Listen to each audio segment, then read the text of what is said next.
शांति। 18 फरवरी बाबा की साकार महावाक्य। बाबा ने सुनाया, मीठे बच्चे, तुम्हें सदा अतीन्द्रिय सुख में रहना है, कभी भी रोना नहीं है, क्योंकि तुम्हें अभी ऊंची से ऊंचा बाप मिला है। प्रश्न है, अतीन्द्रिय सुख तुम गोप गोपियों का गाया हुआ है, देवताओं का नहीं, क्यों? उत्तर है, क्योंकि तुम अभी ईश्वर की संतान बने हो। तुम मनुष्य को देवता बनाने वाले हो। जब देवता बन जाएंगे तो फिर उतरना शुरू करेंगे, डिग्री कम होती जाएगी, इसलिए उनके सुख का गायन नहीं है। यह तो तुम बच्चों के सुख का गायन करते हैं। गीत है, मुझको सहारा देने वाले। ओम शांति। यह एक ने कहा या दो ने कहा, क्योंकि बाप भी है तो दादा भी है, तो यह ओम शांति किसने कहा? कहना पड़े दोनों ने कहा, क्योंकि तुम जानते हो दो आत्माएं हैं, एक आत्मा है, दूसरी परम आत्मा है। इन सबको जीव आत्मा कहा जाता है। तुम आत्माएं भी यहाँ पाठ बजाने आए हो, दूसरे धर्मों की बात ही नहीं। बाबा भारत में ही आते हैं, भारत ही बर्थ प्लेस है। शिव जयंती भी मनाते हैं, परंतु वह कब और कैसे आते हैं यह किसको भी पता नहीं है। शिव तो निराकार को कहा जाता है, उनकी पूजा भी होती है। शिव जयंती भी मनाते हैं, जो पास्ट हो गया वह मनाते हैं, परंतु जानते नहीं कि वह कब आए, क्या करके गए। अब तुम बच्चों को तो सब कुछ पता है, तुम कोई से भी पूछ सकते हो, यह किसकी रात्रि मनाते हो? मंदिर में जाकर पूछो यह कौन है, इनका राज्य कब था? परमपिता परमात्मा के साथ तुम्हारा क्या संबंध है? उनके साथ किसका संबंध है? जरूर कहेंगे सबका संबंध है, वह सबका परम पिता है, तो जरूर पिता से सबको सुख का वर्षा मिलता होगा। इस समय दुख की दुनिया है, भल नई इन्वेंशन निकालते हैं, परंतु दिन प्रतिदिन दुख की कलाएं तो बढ़ती ही जाती हैं, क्योंकि अब उतरती कला है ना। कितनी आफतें आती रहती हैं, मनुष्यों को दुख देखना ही है। जब अति दुख होता है तो त्राही त्राही करने लगते हैं, तभी बाप आते हैं। इस समय सब मनुष्य मात्र पतित हैं, इसलिए इनको विशेष वर्ड कहा जाता है। वहाँ सतयुग में दुख होता ही नहीं। तुम बच्चे समझते हो कि यह ड्रामा बना हुआ है। इस समय अभी रावण अर्थात 5 भूतों के वश हैं, यही दुश्मन है। दुख की भी कलाएं होती हैं ना। अभी तो बहुत तमोप्रधान हो गए हैं, क्योंकि विष से तो सब पैदा होते हैं। दुनिया को तो मालूम नहीं कि वहाँ विष होता ही नहीं है। कहते हैं वहाँ बच्चे तब कैसे पैदा होंगे? बोलो तुम बच्चे बाप को जानो, उनसे वर्षा लो, बाकी वहाँ की जो रस्म रिवाज होगी वही चलेगी। तुम क्यों यह संशय उठाते हो? कोई ने प्रश्न पूछा कि शिव बाबा जब यहाँ हैं तो फिर वहाँ मूल वतन में आत्माएं होंगी? जरूर, यहाँ वृद्धि होती रहती है तो आत्माएं हैं ना, परंतु पहली मूल बात है बाप और वर्षे को याद करना है। इन बातों से तुम्हारा क्या मतलब है? तुम्हारी जब ज्ञान चक्षु खुल जाएंगे, फिर कोई भी प्रश्न पूछने का रहेगा ही नहीं। बाप कहते हैं, मुझे याद करो और वर्षे को याद करो। सिर्फ मुक्ति पाना चाहते हो तो मन मना भव, राजाई चाहते हो तो मध्याजी भव। तुम बच्चे जानते हो कि हमको पढ़ाने वाला कौन? इस चैतन्य डिब्बी में चैतन्य हीरा बैठा है, वह सत्य बाबा भी है। परम आत्मा ही शरीर से बोलते हैं। कोई मरता है तो उनकी आत्मा को बुलाया जाता है। उस समय यह ख्यालात रहता है कि हमारे बाबा की आत्मा आई है, जैसे कि 2 आत्माएं हो गई, वह आत्मा आकर वासना लेती है। यूं तो है सब ड्रामा, परंतु फिर भी भावना का भाड़ा मिल जाता है। आगे तो ब्राह्मणों में कुछ ताकत थी, आकर बातचीत करते थे, रुचि से खिलाया जाता था। यह ज्ञान तो नहीं है कि वह आत्मा है। आत्मा तो वासना लेती है, बाबा तो वासना भी नहीं लेते, क्योंकि वह तो अभोक्ता है। आत्मा तो भोगती है। बाबा कहते हैं मैं अभोक्ता हूँ। आत्मा तो आत्मा तो वासना की मुरीद होती है। मैं तो मुरीद नहीं हूँ। मेरे साथ योग लगाने से तुम्हारे विकर्म दग्ध होंगे, समझाना है। शिव जयंती मनाते हैं। शिव तो निराकार है। जैसे आत्मा की भी जयंती होती है, आत्मा शरीर में आकर प्रवेश करती है। शिव ही पतित पावन है, जिसका ही आवाहन करते हैं कि आकर इस रावण के दुखों से लिबरेट करो। इस समय 5 विकार सर्वव्यापी हैं। आधा आधा है ना। जब रावण राज शुरू होता है तब और धर्म आते हैं।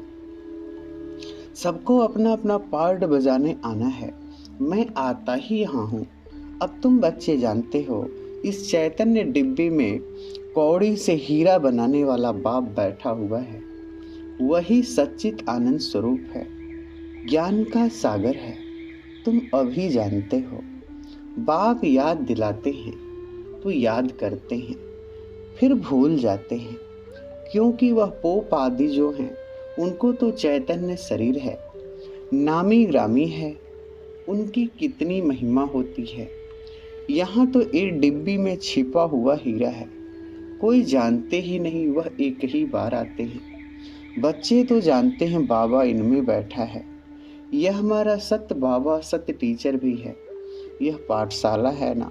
तुम्हारे में भी कोई भूल जाते हैं, चलन से सब कुछ पता लग जाता है। कोई बच्चे तो थोड़ी परीक्षा लेने से फा हो जाते हैं। नहीं तो बच्चों का कहना है जो खिलाओ, चाहे मारो चाहे प्यार करो। सपूत बच्चे तो आज्ञाकारी होते हैं। बाबा कहते हैं बच्चे कभी भी रोना नहीं है। तुम्हारा इतना बड़ा बाप और साजन है, उनके बनकर फिर तुम रोते हो। मैं तुम्हारा बड़ा बाप बैठा हूँ।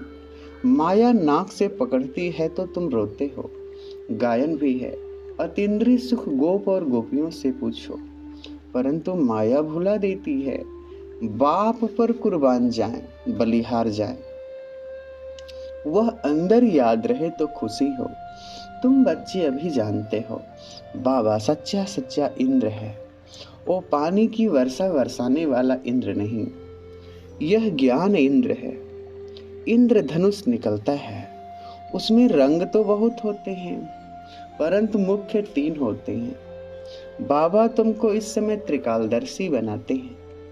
त्रिकालदर्शी अर्थात आदि मध्य अंत को जानने वाला, अर्थात स्वदर्शन चक्रधारी, तीनों कालों को जानने वाला। यह बातें तुम अपने से ही मिलाएंगे। तुम बच्चे जानते हो कि यह इंद्र सभा है, इसलिए बाबा लिखते रहते हैं कोई भी बिकारी मूत पतीली मेरी सभा में न हो। तुम भी ज्ञान डांस करने वाली परियां हो।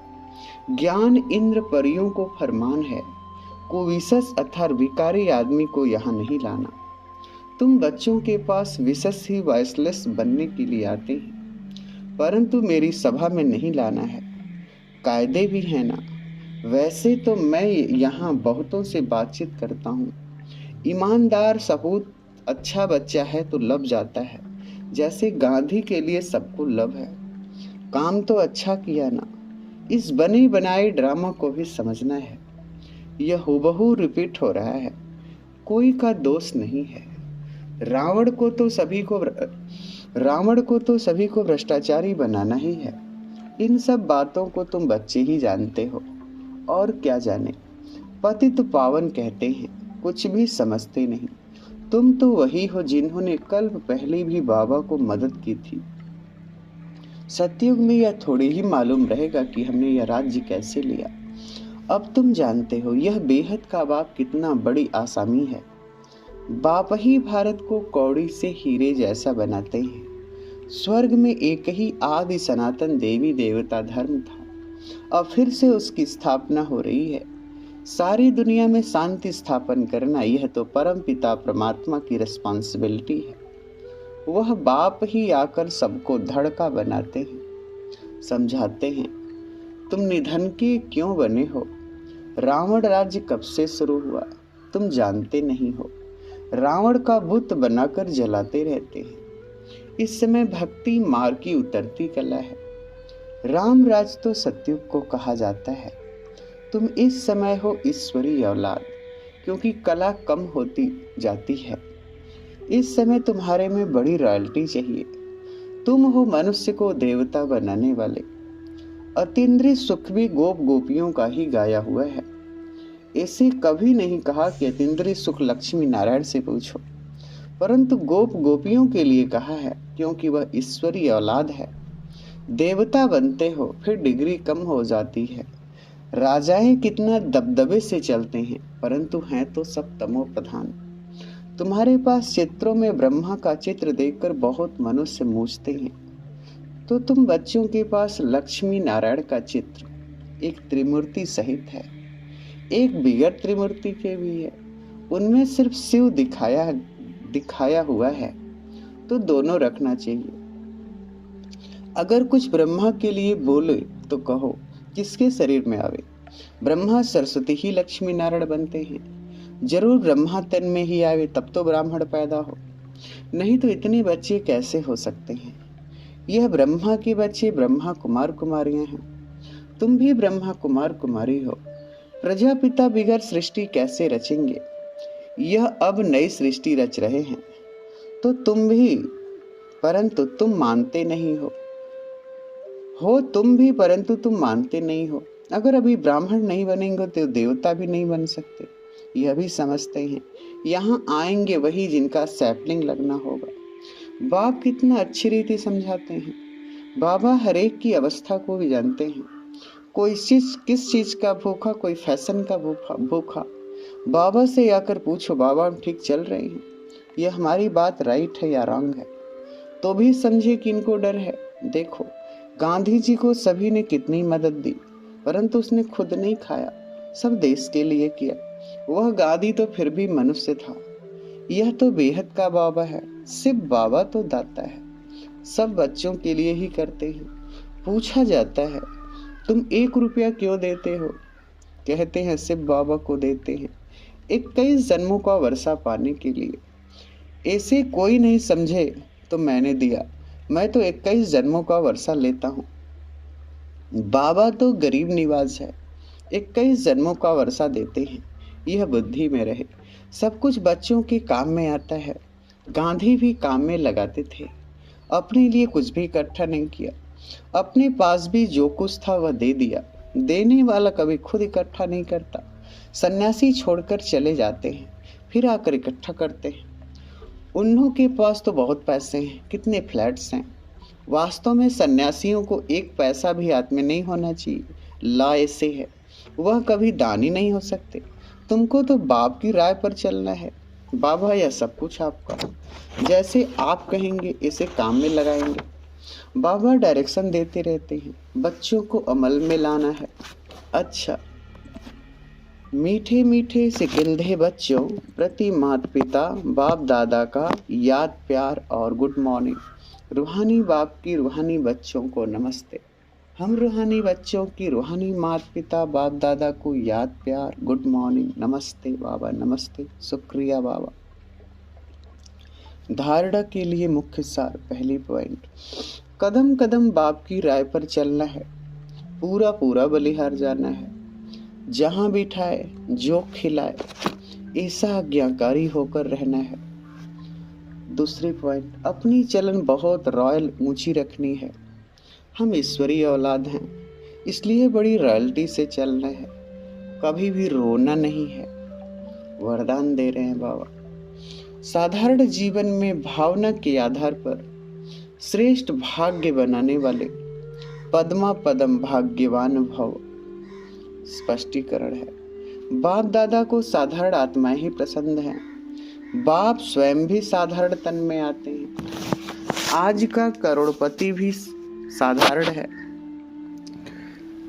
साधारण बच्चों में भावना होती है और बाप को भावना वाले बच्चे चाहिए, देह भान वाले नहीं। ड्रामानुसार संगम पर साधारण बनना भी भाग्य की निशानी है।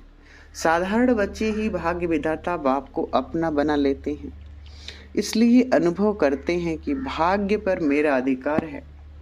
ऐसे अधिकारी ही पद्मा पदम भाग्यवान बन जाते हैं।